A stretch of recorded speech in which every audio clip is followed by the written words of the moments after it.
현역 군 장교가 같은 부대 근무원 여성을 살해한 뒤 북한강에 유기한 이른바 북한강 시신 훼손 사건.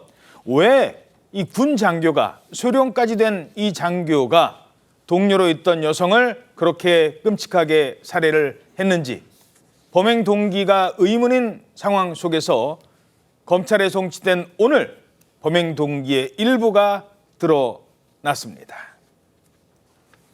가정에 있는 피의자가 피해자와 관계를 지속하기 어렵다고 판단하고 그 수개월째 말다툼을 이어가면서 갈등 관계가 빚어졌습니다.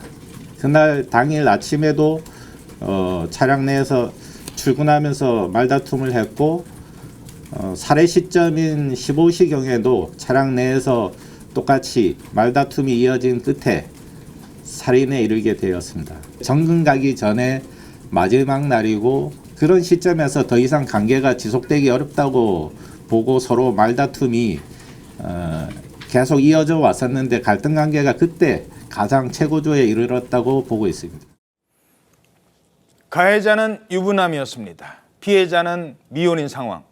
둘이 연인 사이였다는 거군요. 네, 맞습니다. 경찰이 오늘 수사 결과를 발표했는데요. 유부남인 군 장교 A씨와 미혼인 피해 여성 두 사람은 수개월 전부터 내연 관계로 지냈던 것으로 추정이 됐습니다.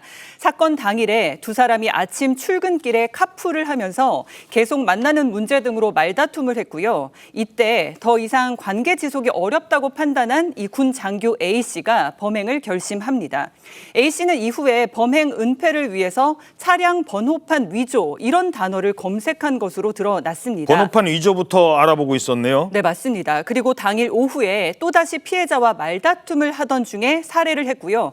저녁에 시신을 훼손한 뒤에 그 다음 날 A4 용지로 위조한 차량 번호판을 달고 이동해서 화천 지역의 북한강에 시체를 유기했습니다. 이 부분이 경찰이 계획적인 범행이다라고 본 부분인데요. 구체적인 범행 방법을 염두에 두고 차량 번호판 위조 내용을 검색한 것으로 보고 있습니다. 그리고 이 피의자는 범행 후에 번호판 위조, 문자 삭제, 피해자 휴대전화 버리기 등 치밀하게 사건을 은폐하려고 한 정황도 드러났습니다.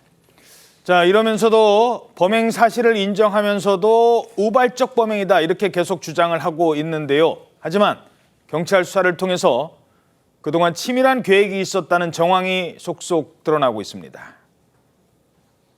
그 이전부터는 계속 갈등 관계가 계속 다툼을 통해서 이어져 왔습니다. 그 결심한 시점을 그날 아침에 그 객관적인 흔적이 나와 있었기 때문에 범행 전에 살해 고의가 있었다고 판단하고 있습니다.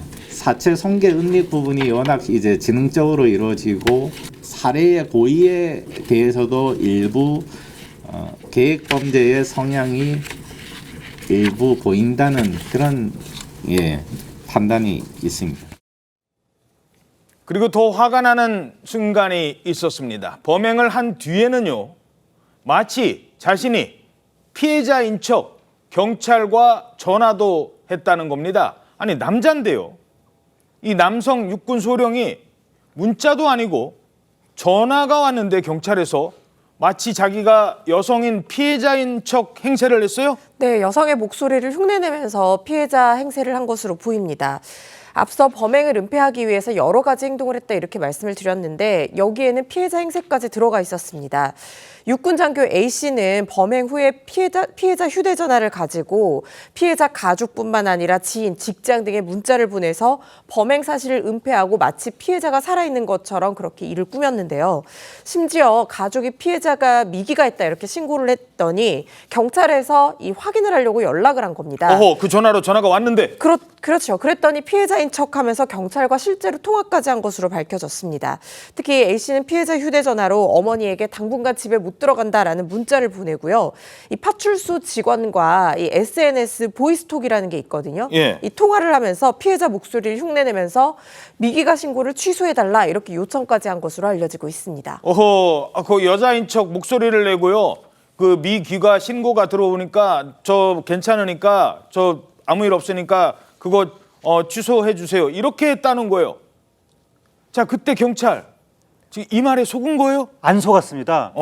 그게 더 문제인데요. 예. 그러니까 안 속았다는 게 뭐냐면 당시 이제 A 씨가 내가 여자 그 당사자라고 전화를 한 거잖아요. 예. 그 전화를 경찰 112 상한 접수반 측에서 받았는데 예. 전화건 사람의 성별을 표기할 때 예. 남성이라고 표기했다고 합니다. 그럼 남자인 줄 알았네. 안 속은 거잖아요. 예. 그럼 이상하잖아요. 그러니까 여성이 미귀가 신고가 됐는데 내가 그 여성이다라면서 남성이 전화를 해서 괜찮다 했으면 이상한 상황인 거잖아요. 그렇죠. 그럼 뭔가 대응을 해야 될 것 같은데 그런 대응이 없었다는 거예요. 그래서 이게 이제 논란이 일어나니까 어허. 경찰청장이 뭐라고 그랬냐면 경찰 대응이 일부 아쉬운 게 있지만 해당 시점은 이미 피해자가 사망한 시점으로 보인다. 그래서 피해자의 사망과 연결시키는 건 어렵다고 본다. 이렇게 얘기했습니다. 아니 좀 그래도 아니 어떻게 답변이 지금 궁색하지 않습니까?